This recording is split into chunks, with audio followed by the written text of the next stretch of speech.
तो नमस्कार, मैं दीपक गौतम एक बार फिर से आप सभी के समक्ष हाजिर हूँ। आज हम बात करेंगे एकाग्रता के विषय में। कौन सी टेक्निक हम करें जिससे हमारी एकाग्रता अच्छी हो जाए या सध जाए। हम किसी भी प्रकार की प्रैक्टिस करें, चाहे रेकी या अन्य कुछ भी, जो भी स्पिरिचुअल प्रैक्टिसेस हैं या स्पिरिचुअल भी नहीं हैं, तो हमें रोज़मर्रा के जीवन में एकाग्रता की आवश्यकता होती है। एकाग्रता मतलब किसी भी काम को जब आप करते हैं तो उसे पूरे फोकस के साथ कर पाएं, पूरी एकाग्रता के साथ कर पाएं। और अक्सर इसी कमी की वजह से हम बहुत सारी चीज़ें जीवन में ठीक तरीके से नहीं कर पाते हैं, क्योंकि विचार बहुत ही ज़्यादा हमारे मन में चल रहे होते हैं किसी न किसी चीज़ को लेकर। तो हम किसी चीज़ पर एक स्थापित नहीं रह पाते हैं, किसी भी काम पर। अब यहाँ कुछ भी हो सकता है, चाहे आपकी साधना हो, चाहे आप हीलिंग करते हो, या कोई भी आप काम क्यों ना करते हैं। तो साधा कैसे जाए? साधने के बहुत सारे तरीके हैं। त्राटक भी इनमें से एक है, जिसमें बिंदु त्राटक और ज्योति त्राटक और सूर्य त्राटक, चंद्र त्राटक बहुत प्रकार के होते हैं। लेकिन एक जो मेजर समस्या है लोगों की, वो ये है कि उनकी आंखों में कुछ ना कुछ प्रॉब्लम है। तो आंखों में प्रॉब्लम होने की वजह से त्राटक जैसे अभ्यास को फिर आप नहीं कर सकते हैं। अगर आप इस प्रकार के अभ्यास को करते हैं और आपकी आंखों में थोड़ी बहुत कुछ भी प्रॉब्लम है, आप चश्मा लगाते हैं, तो फिर आपको त्राटक नहीं करना चाहिए। तो फिर हम कैसे करें? देखिए, त्राटक का मतलब होता है कि आप अपने ध्यान को किसी एक चीज पर स्थापित करते हो, ताकि आप उस एक चीज को देखते रहें।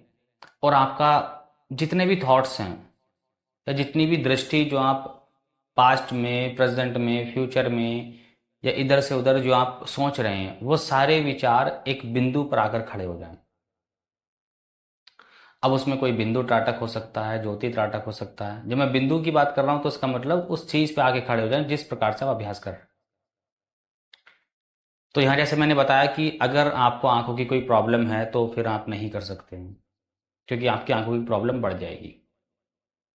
तो एक विधि ये है कि आप सांसों पे ध्यान दे सकते हैं, कि आप 10 से 15 मिनट अपनी श्वास को आते और जाते देखिए, दृष्टा भाव से देखिए। इस प्रकार से भी हो सकता है। या फिर आप कोई भी ऐसी चीज, कोई भी ऐसा ऑब्जेक्ट जिसको आप 10 मिनट तक एकटक देखते रहें। बड़ा नहीं, कोई छोटा ऑब्जेक्ट। यानी कि हमने अपने विचारों की जो एक जो लेयर्स निकलने एक तरह से, हमने उन्हें एक किसी पॉइंट पर ला करके स्थापित करना है, किसी छोटी चीज पर। और धीरे धीरे इस प्रकार से हमें हैबिट्स होने लगती है, हमारे अंदर एक हैबिट जन्म लेती है कि हम अपने मन मुताबिक किसी भी काम को एकाग्रता के साथ कर पाते हैं। क्योंकि यहाँ पर जैसे हमने 10-15 मिनट, 20 मिनट का अभ्यास अपना प्रतिदिन किया है, तो हमने खुद को इस प्रकार से ढाल लिया है कि जब हम केंद्रित होकर कोई काम करेंगे तो फिर हम उस पर फोकस्ड रह पाएंगे। अब तरीका कुछ भी हो सकता है, जैसे मैंने कहा बिंदु त्राटक से लेकर के। हालांकि त्राटक एक ऐसी चीज है जिसमें अगर आंखों की प्रॉब्लम है तो नहीं कर सकते हैं, तो फिर आप सांसों पे कर सकते हैं ध्यान। अगर आप सांसों के आवागमन को देखें तो भी आप ये कर पाएंगे। काफी बार ऐसा होता है कि सांसों की इस प्रक्रिया में किसी का मन नहीं लगता है, कि उनको लगता है कि अटपटा लगता है कि मैं सांसों पर ध्यान नहीं दे सकता हूँ।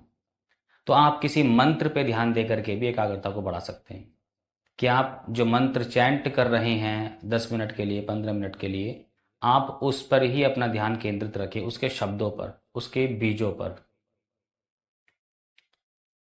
इससे अलग बहुत सारे ऐसी चीजें हो सकते हैं। जैसे एक क्रिया ऐसे भी होती है कि हम अपनी आंखों से, अपनी आंखों की पुतली को बीच में ला करके अपने इस पॉइंट को देखते हैं। तो अगर आप ऐसा करते हैं तो आपको दिखेगा कि आपकी जो नोज है, यहाँ एक नोक बनती आपको दिखाई देगी।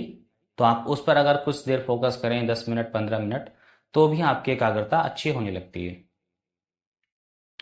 देखिए, फोकस जो आपका होता है, ऐसा नहीं कि आप अगर एकाग्रता की इस प्रकार की कोई साधना करते हैं अगर आप साधना प्रॉपर तरीके से करते हैं तो बहुत ही बेस्ट है। लेकिन आप ये छोटे छोटे प्रयोग से भी इस चीज़ को साध सकते हैं।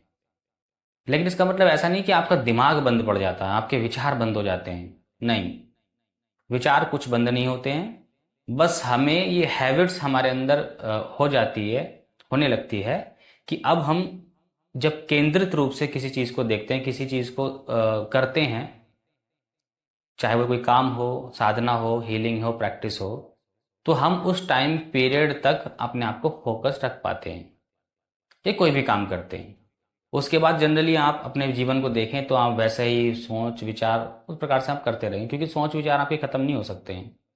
ये जन्म लेते हैं आपकी जीवन शैली से, आपके आसपास के लोगों से, समाज से, मतलब एक पूरा अस्तित्व जो हमारा चल रहा है वहां से विचार जन्म लेते हैं। तो आप रोक नहीं सकते हो इनको, बस आप इनको कंट्रोल कर सकते हैं कि जब आपको इस एकाग्रता की आवश्यकता होती है तब आप उस एकाग्रता को साध पाएं, उसका इस्तेमाल कर पाएं। इतनी एकाग्रता आप आराम से कर सकते हैं 10 से 15 मिनट के अभ्यास से। जैसे मैंने कहा, इसमें बिंदु त्राटक हो सकता है। अग्नि त्राटक कोई भी ना करे जिनको आंखों की समस्या है, हालांकि बिंदु त्राटक भी आंखों की समस्या वालों को करना नहीं चाहिए। वो सांसों पे ध्यान कर सकते हैं, मंत्रों पे ध्यान कर सकते हैं। ध्यान मतलब कि दृष्टा बन के उसको देख सकते हैं। तो जितना भी थॉट्स विचार होते हैं वो एक मंत्र पे आने लगते हैं, या फिर जैसे मैंने कहा कि श्वासों पे आने लगते हैं। कोई भी विधि आप फॉलो कर रहे हैं तो फिर हमारे अंदर वो हैबिट्स बन जाती है। और इस हैबिट से सबसे बड़ा लाभ क्या होता है कि यदि आप कोई प्रैक्टिस करते हैं तो आप प्रैक्टिस में सजगता के साथ उस प्रैक्टिस को कर पाएंगे। वरना मैक्सिमम क्या होता है कि कोई भी प्रैक्टिस जब हम करते हैं तो जहां हमारा ध्यान होता है वहां ऊर्जा प्रवाहित होना शुरू होती है।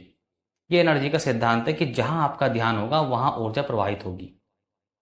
अब अगर किसी भी आप हीलिंग कर रहे हैं या मंत्र जाप कर रहे हैं और उसी बीच आप सोच रहे हैं फ्यूचर के बारे में, या आपका किसी से झगड़ा हुआ है उसके बारे में सोच रहे हैं, किसी व्यक्ति के बारे में सोच रहे हैं, तो जो मंत्र आप जाप कर रहे हैं या फिर जो हीलिंग आप उस मोमेंट पे कर रहे हैं, जो ऊर्जा आप जनरेट कर रहे हैं, तो वो आपकी उन विचारों के माध्यम से उन घटनाओं में जाने लगती है। चाहे वो पास्ट की घटना क्यों ना हो, चाहे वो फ्यूचर में होने वाली घटना हो, उसके बारे में सोच रहे हैं, कुछ भी हो सकता है।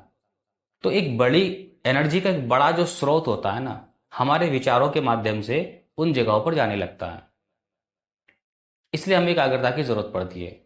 एकाग्रता अगर हमारी अच्छी होती है तो हम जो ऊर्जा जनरेट कर पा रहे हैं किसी भी प्रकार से, मंत्र, ध्यान या कुछ भी हीलिंग वगैरह, तो हम उस केंद्र पर ही उस ऊर्जा को लगा पाते हैं जहां पर हम उसको कर रहे हैं।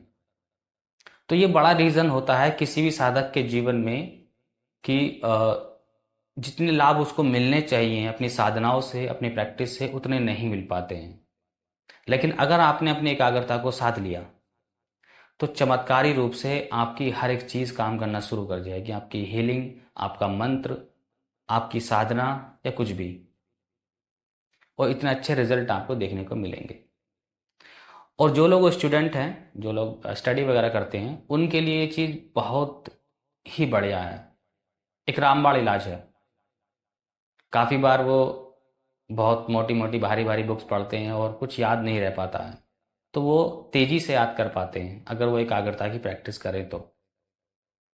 और अगर व्यक्ति 10 घंटे बैठ करके स्टडी कर रहा है, उस टाइम पीरियड में वो जितना ज्ञान अर्जित कर पा रहा है, जितनी समझ अर्जित कर पा रहा है, उतना वो 4-5 घंटे में कर सकता है, 3 घंटे में कर सकता है।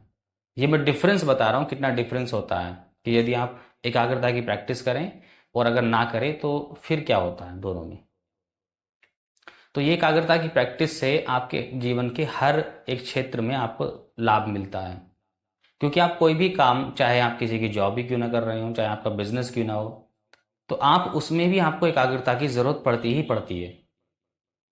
और काफी बार आपने देखा होगा कि एकाग्रता ना होने की वजह से, हमारा ध्यान भटक जाने की वजह से काफी काम हमसे खराब हो जाते हैं। बहुत सारी चीजें हो सकती हैं। तो एकाग्रता सभी के लिए जरूरी है, चाहे वो साधक हो ना हो, चाहे वो एक गृहस्थ व्यक्ति क्यों ना हो, गृहस्थ महिला क्यों ना हो, कोई स्टूडेंट क्यों ना हो, कोई जॉब पर्सन हो या बिजनेसमैन हो, सभी के लिए ज़रूरी होती है। तो यहाँ तक सारी बातें स्पष्ट हैं। आज के लिए इतना ही। नमस्कार, धन्यवाद।